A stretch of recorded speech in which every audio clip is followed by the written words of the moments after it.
Hello, c'est HR, votre chroniqueur. Alors aujourd'hui, focus sur deux comédies françaises que j'ai vues.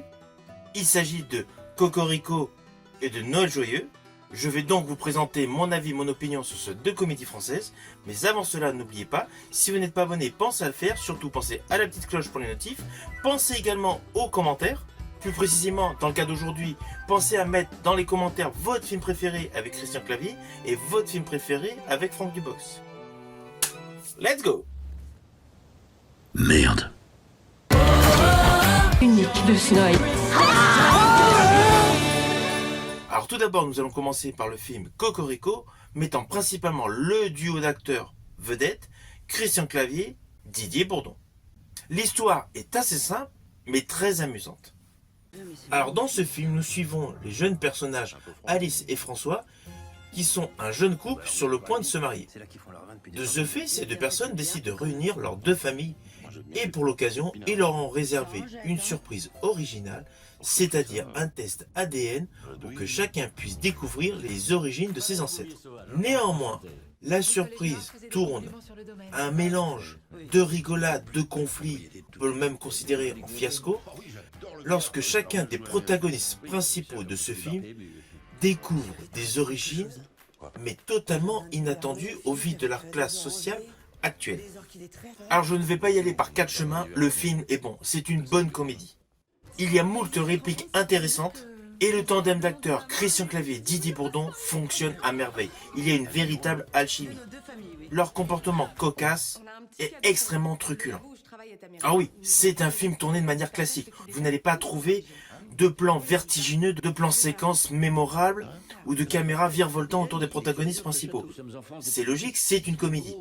Je rajouterais que le côté de la réalisation de ce film a une grosse particularité. Car dans le fond, ce film donne réellement l'impression d'une pièce de théâtre portée à l'écran. La majorité de l'histoire se déroule dans une pièce.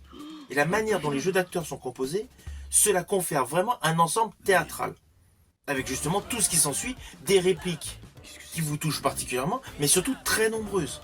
On a ici et là, par moments, là, un intervenant extérieur, comme la servante, un plombier, mais la majorité de ce film se déroule dans une pièce. Enfin, précisément, sur 2-3 pièces. Mais bon, on reste toujours dans le postulat d'une pièce. D'où l'effet théâtral. Effet théâtral qui est parfaitement réussi.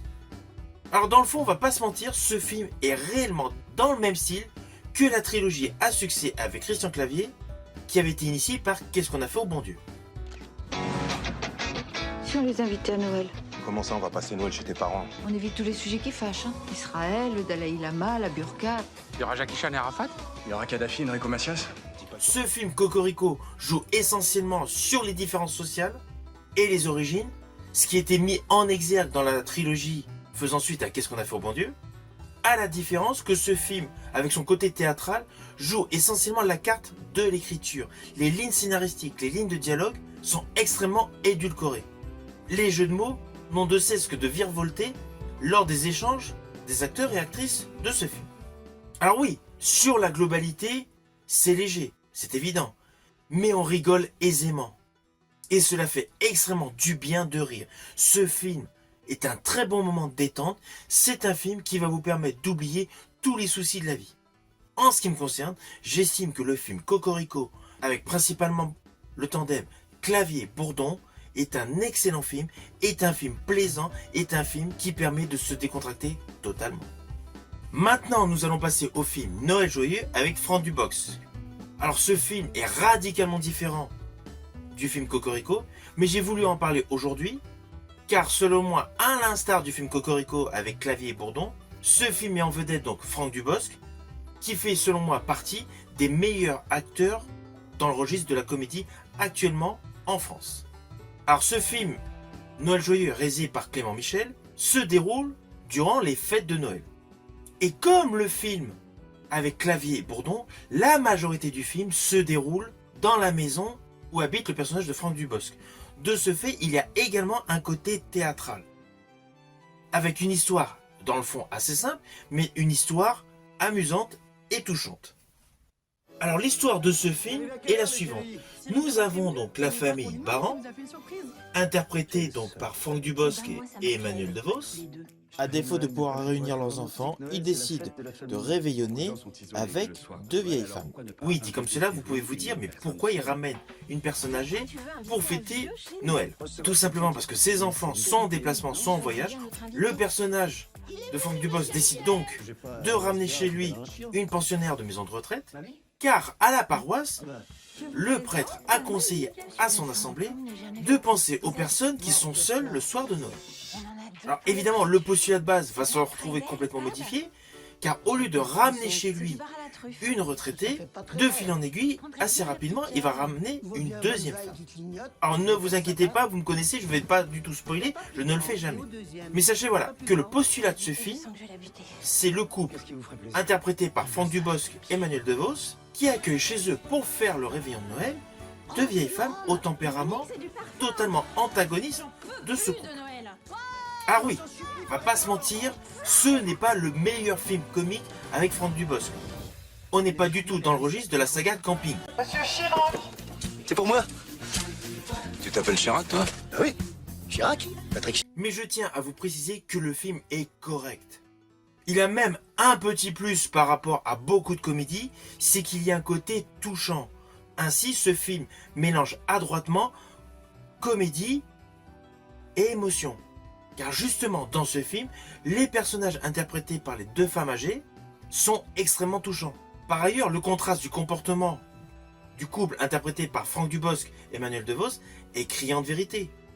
Nous voyons que ce couple a des différences et c'est légitime.